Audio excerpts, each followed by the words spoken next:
இந்த மாதிரி வெங்காயம், சின்ன வெங்காயம், பெரிய வெங்காயம் பார்த்தீங்கன்னா வெங்காயம் தக்காளி விலை வந்து ஓரளவுக்கு நல்லா குறைஞ்சிருச்சு. நல்லா பெருசாக தான் இருந்தால் இங்கே எடுத்து வச்சுருக்கேன் பாருங்கள். நல்லா பெரிய வெங்காயமாக தான் இருக்குது, நல்லா தான் இருக்குது.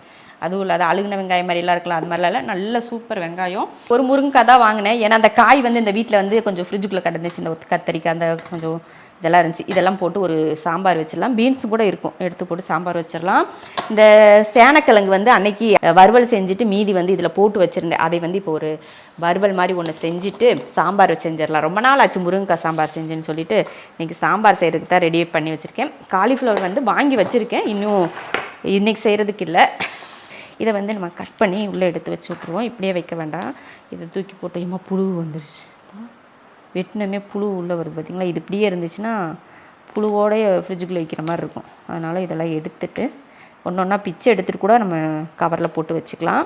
இல்லை இப்படியே நீங்கள் வைக்கணுன்னா கூட வைங்க, அது உங்கள் விருப்பம். நான் வந்து இது தனித்தனியாக எடுத்துகிட்டு நான் உள்ளே எடுத்து வைக்கலான் இருக்கேன்.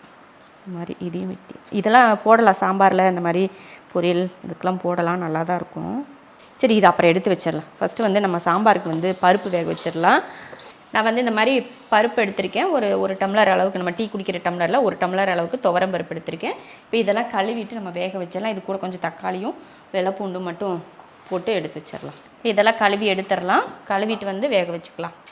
நான் போயிட்டு வர்றேன், இந்த அஸ்மா பிள்ளைய ஒரு பாத்திரம் கழுவி வையிடின்னு சொன்னால் அப்படியே போட்டு வச்சுட்டு உட்காந்துட்டு இருக்கா நாங்கள் வர வரைக்கும்.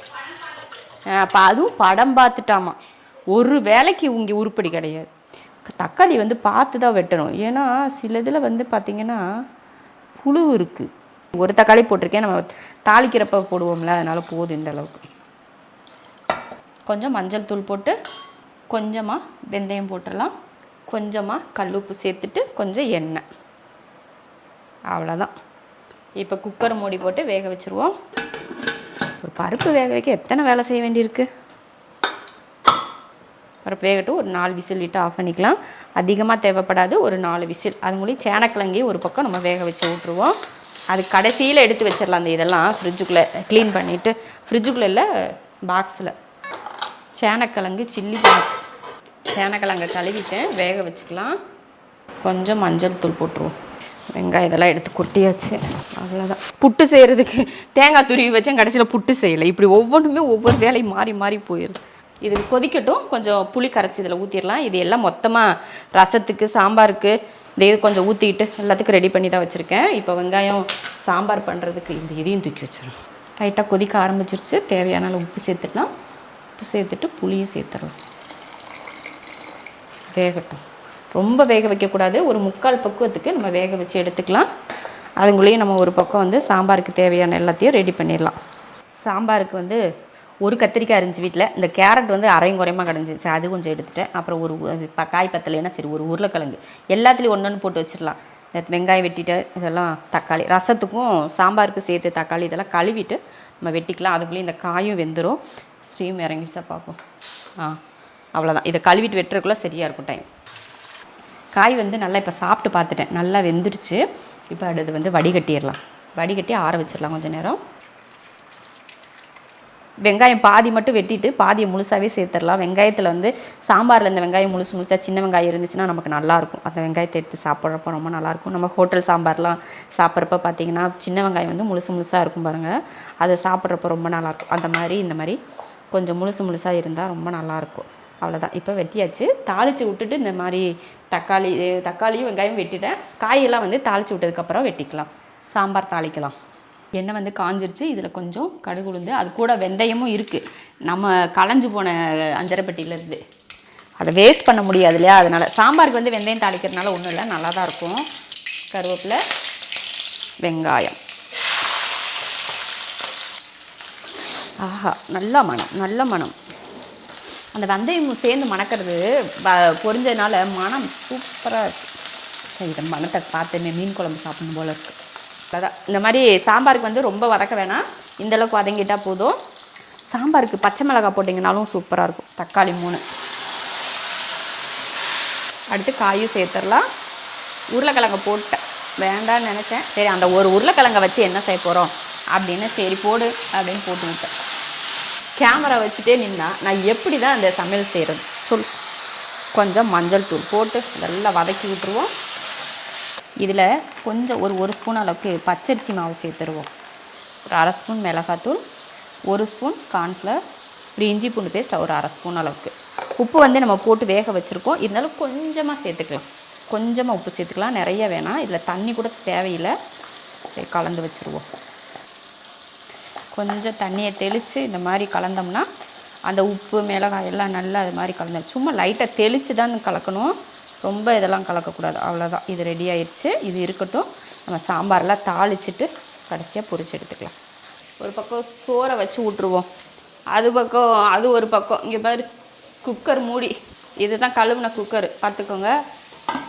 கழுவிருக்கேன்னு சொல்லி எடுத்து மாமா அடுக்கி வச்சிருக்கிறாரு இந்த குக்கர் மூடியை. அவ்வளோதான். இந்த காய் வந்து நல்லா வதங்கிடுச்சு. இப்போ இதில் நம்ம வந்து தண்ணி ஊற்றி சாம்பார் தூள் போட்டுடலாம். காய் தண்ணி ஊற்றிடும். இதிலே பார்த்தீங்கன்னா காய் நல்லா வெந்திருக்கும். நம்ம இதுக்கப்புறமா ரொம்ப நேரம் வேக வைக்கவே தேவையில்லை. பருப்பை ஊற்றி அப்படியே எடுத்து சாப்பிட வேண்டியதுதான். சாம்பார் தூள் ஒரு 2 ஸ்பூன் போதும், ரொம்ப வேணாம். இந்த அளவுக்கு. எல்லாரும் பார்த்தீங்கன்னா சாம்பார் வந்து காரம் இல்லாமல் செய்வீங்க, ஆனால் நான்லாம் சாம்பார் வந்து சுன்னு சாப்பிட்ற அளவுக்கு காரமாக தான் செய்வேன். ஆமாம், தோசைலாம் சாப்பிடும்போது அப்படியே காரமாக இருக்கும் சாம்பார். இந்த சாம்பார் தூள் இப்போ நான் போட்டது வந்து வீட்டில் செஞ்ச சாம்பார் தூள்னு நினச்சிக்காதீங்க. நான் கடையில் வாங்கின சக்தி சாம்பார் தூள். அது வந்து ரொம்ப காரமாக இருக்கும் அந்த சாம்பார் தூள். போட்டாச்சு. காய் கொதிக்கட்டும். நம்ம அதுக்கப்புறம் பருப்பு ஊற்றிக்கலாம். எப்படி பருப்பு வெந்துச்சு. நம்ம பருப்பு மத்து வச்சுலாம் கடைய வேணாம். இந்த மாதிரி சும்மா அப்படி லைட்டாக கரண்டியை வச்சு, நான் முன்னாடியே சொல்லுவேன் பாருங்கள் வீடியோவில், சாம்பார் வீடியோலலாம் நீங்கள் பார்த்துருந்தீங்கன்னா தெரியும். பருப்பை வந்து ரொம்ப வலுன்னு பண்ணாதீங்க. இந்த மாதிரி அரையும் குறையுமா பருப்பை வந்து நம்ம மசிச்சு போட்டோம்னா தான் சாம்பார் ரொம்ப நல்லாயிருக்கும். ரொம்ப வலுன்னு போட்டிங்கன்னா சாம்பார் அப்படியே ஒரு மாதிரி மாவை கரைச்சி சாப்பிட்ட மாதிரி இருக்கும். அதனால் இந்த அளவுக்கு இருந்தால் போதும் பருப்பு. நிறைய பேர் ஒரு டிப்ஸில் சொல்லியிருந்தாங்க, பருப்பில் வந்து உப்பு போட்டு வேகாது அப்படின்னு சொல்லியிருந்தாங்க. சிலர் வந்து சூப்பராக வெந்துச்சுங்கக்கா, உங்கள் டிப்ஸ் வந்து ரொம்ப யூஸ்ஃபுல்லாக இருந்துச்சு அப்படின்னு சொல்லியிருந்தாங்க. சிலர் வந்து நமக்கு பிடிக்காதவங்க சிலவங்க வந்து அதெல்லாம் வேகாது, இதெல்லாம் பொய் அப்படின்னு சொல்லியிருந்தாங்க. ஆனால் பாருங்கள் எவ்வளோ சூப்பராக வெந்திருக்கு பருப்பு, பாருங்கள் எவ்வளோ அருமையாக வெந்திருக்கு பாருங்கள். இந்த மாதிரி இது அப்படியே, ஏன்னா இதில் ஒரு சின்ன குழந்தைங்களுக்கு வந்து சாப்பாடு ஊட்டுவீங்க பார்த்தீங்களா, சாப்பாடு பிசைஞ்சு ஒரு 6 மாதத்துலேருந்து 1 வருஷத்து குழந்தைங்களுக்கு சாப்பாடு ஊட்டுவீங்கன்னா இந்த மாதிரி நீங்கள் பருப்பு வேக வச்சு அதில் நான் தக்காளியும் போட்டிருக்கேன், ஒரு வெங்காயம் போட்டிருக்கேன், காரம் எதுவுமே இருக்கா, பூண்டு இதெல்லாமே போட்டிருக்கேன் பாருங்கள். நீங்கள் இதை இப்படியே எடுத்து சோறில் போட்டு கொஞ்சம் நெய் இல்லைன்னா நல்லெண்ணெய் இல்லைன்னா தேங்காய் எண்ணெய், இந்த 3ல் ஏதோ ஒன்று ஊட்டி நீங்கள் ஊட்டுனீங்கன்னு வச்சுக்கோங்க, சூப்பராக இருக்கும் சாப்பாடு. உனக்கு கூட்டி விடுறேன் சரியா? அஸ்மாவுக்கு வந்து நான் இதை போட்டு இப்போ சோறு ஊட்ட போகிறேன். அப்புறமா என்னென்னா, நான் நிறைய சொல்லணும்னு நினைப்பேன். இந்த லஞ்சுக்கெலாம் குழந்தைங்களுக்கு பார்த்தீங்கன்னா இந்த நூடுல்ஸ் கொடுக்குறேன், பாஸ்தா கொடுக்குறேன், இப்படிலாம் கொடுத்து விட்றீங்களா? பாவம்ப்பா அந்த குழந்தைங்க, அது எப்படி தான் மதியம் சாப்பிடுமோ, பாவமாக இருக்கும். இந்த பாஸ்தான்னு ஒன்று கொடுத்துட்டு அதுக்கு எதுக்கு சைடிஷ் வறுவல், எனக்கு தான் புரியவே இல்லை. அதுக்கு ஒரு வறுவல் பண்ணுறேன்னு சொல்லி சேனக்கிழங்கு வறுவல்ன்றாங்க, அதுன்றாங்க. அதெல்லாம் எதுக்கு? அழகாக ஒரு வெள்ளைச்சோரை செஞ்சு அதில் வெறும் தேங்காய் எண்ணெயை மட்டும் ஊற்றி கொடுத்து கூட விடுங்க, மதிய நேரத்தில் பிள்ளைங்க சந்தோஷமாக சாப்பிடுவாங்க. எதுக்கு தான் இந்த பாஸ்தா செய்கிறேன், நூடுல்ஸ் செய்கிறேன், அதை செய்கிறேன், இதை செய்கிறீங்கன்னு தெரியல. குழந்தைங்க ஆசைப்பட்டு கேட்க தான் செய்வாங்கடா, ஆனால் அதை மதியத்துக்கு சாப்பிட நம்மளால முடியுமா அப்படின்னு நம்ம யோசிக்கணும். குழம்பு சோறு கொண்டு போனாலே வர ஆயிடுது. மதியத்துக்கு, அதுவும் மதியம் 12:30 வரைக்கும், அந்த காலையில் 7 மணிக்கு செய்கிற அந்த பாஸ்தா அந்த நூடுல்ஸு மதியம் அந்த 12:30 வரைக்கும் எப்படி இருக்கும்? அந்த குழந்தைங்க எவ்வளோ பாவம். குழந்தைங்களோட அம்மா யாராவது இந்த வீடியோலாம் பார்த்தீங்கன்னா கொஞ்சம் சொல்லுங்கப்பா, அந்த குழந்தைங்க ரொம்ப பாவம். காரமாக செஞ்சால் குழந்தைங்க சாப்பிட மாட்டாங்க அப்படின்ட்டு இருந்துச்சுன்னா இந்த மாதிரி பருப்பு கொஞ்சோண்டு செஞ்சு நீங்கள் ஒரு குட்டி பாக்ஸில் கொடுத்து அனுப்பிச்சி விடுங்க. வெறும் சோறு செஞ்சு தேங்காய் எண்ணெய் ஊற்றி கொடுத்து பாருங்கள். மதியத்தில் ஆறி போன சோறை கூட ரொம்ப நல்லாயிருக்கும், அந்த தேங்காய் எண்ணெய் ஊற்றி சாப்பிட்டா அவ்வளோ ருசியாக இருக்கும். குழந்தைங்களுக்கு கொடுத்து விட்டு பாருங்கள், விரும்பி சாப்பிடுவாங்க. சும்மா நூடுல்ஸு பாஸ்தா அதுக்கு ஒரு வறுவல், தயவுசெய்து இதெல்லாம் செய்யாதீங்கப்பா. இப்போ வந்து பருப்பு ஊற்றிடலாம். பருப்பு ஊற்றிட்டு தண்ணி, தேவையான உப்பு போட்டு கலந்து விடுவோம். சாம்பார் வந்து வேகட்டும், ஒரு 5 நிமிஷத்துக்கிட்ட வேகட்டும். அதுக்கப்புறமா நம்ம இறக்கிக்கலாம். ரசத்துக்கு தட்டிடலாம். கொஞ்சம் சீரகம், கொஞ்சம் மிளகு போட்டிருக்கேன், அடுத்து பூண்டு, இதெல்லாம் போட்டு தட்டி எடுத்துருவோம். தட்டியாச்சு. மஞ்சள் தூள். சாம்பார் ரெடி ஆயிடுச்சா பார்த்துட்டு வந்துடுறேன். சூப்பராக இருக்குது. நம்ம புளி ஊற்ற வேண்டாம் என்னஸ்மா? புளியெல்லாம் ஊற்ற தேவையில்லை, ஏன்னா தக்காளி வந்து நம்ம கொஞ்சம் அதிகமாக போட்டிருக்கோமா, அதனால் புளியெல்லாம் ஊற்றணும். பாருங்கள், சாம்பார்னால் இந்த மாதிரி ரொம்ப கெட்டியாகவும் இருக்கக்கூடாது, ரொம்ப தண்ணியாகவும் இருக்கக்கூடாது. இந்த மாதிரி பக்குவத்தில் இருந்தால் தான் அந்த சாம்பார் சூப்பராக இருக்கும். நீங்கள் என்ன கல்யாண வீட்டு சாம்பார், அப்புறமா ஹோட்டல் சாம்பார் இதெல்லாம் ரொம்ப பெருசாக பார்க்குறீங்க. ஆனால் நம்ம வீட்டில் செய்கிற சாம்பார் தான் எப்பயுமே பெஸ்ட்டாக இருக்கும். உண்மையே சொல்லணுன்னா எனக்கு எங்கேயுமே சாம்பார் சாப்பிட பிடிக்கவே பிடிக்காது. நான் வீட்டில் வைக்கிற சாம்பாரை தவிர்த்து வேறு எங்கேயுமே எனக்கு சாம்பார் பிடிச்சதே இல்லை இது வரைக்கும். ஹோட்டலுக்கு போனால் கூட நான் சாம்பார்லாம் ஊற்றிக்கவே மாட்டேன். வெறும் தேங்காய் சட்னி மட்டும்தான் வச்சு இட்லி தின்னுட்டு வருவேன். மல்லித்தலை கூட வெட்டலைனா. இப்போ இது என்ன கத்தி, கொஞ்சம் மல்லித்தலை. இந்த மல்லித்தலை வந்து ரசத்துக்கு தூக்கி போட்டுருவோம். அவ்வளோதான், சூப்பர் சாம்பார் ரெடி. அப்படியே கொலன்னு சாம்பாரை எடுத்து சோறில் ஊற்றி சாப்பிட்டா, நான் வந்து நல்லெண்ணெய் ஊற்றி சாப்பிடுவேன். நீங்கள் வேணால் நெய் ஊற்றி சாப்பிட்டுக்கோங்க, ரொம்ப நல்லாயிருக்கும். அவ்வளோதான், இறக்கிடலாம். சாம்பார் ரெடி ஆயிடுச்சு. எல்லாத்தையும் ஒன்றா போட்டு மொத்தமாக தாளித்து விட்ருவோம்.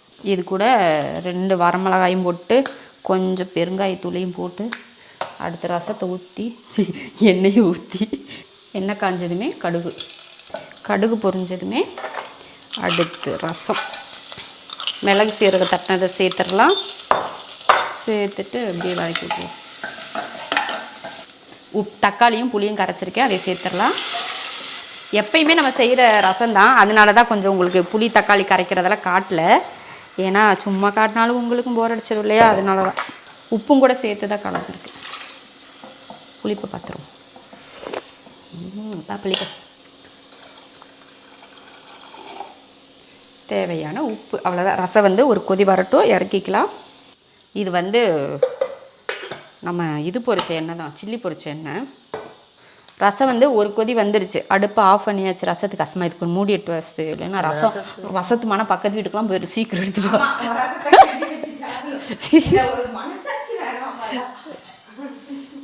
ஐயோ கடவுளே.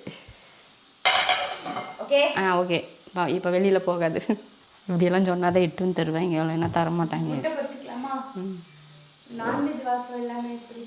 பொரிச்சிடலாம் சில்லியை.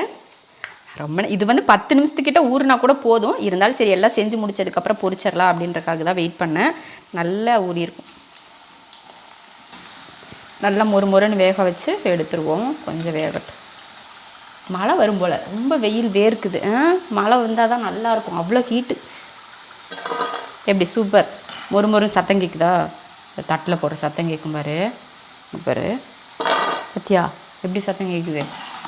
இந்த மாதிரி 2வது தடவை ஒரு தடவை போட்டிருக்கேன். இப்போ ரசமும் ரெடி ஆயிடுச்சு, சாப்பாடு ரெடி, இந்த மாதிரி சாம்பாரும் ரெடி ஆயிடுச்சு.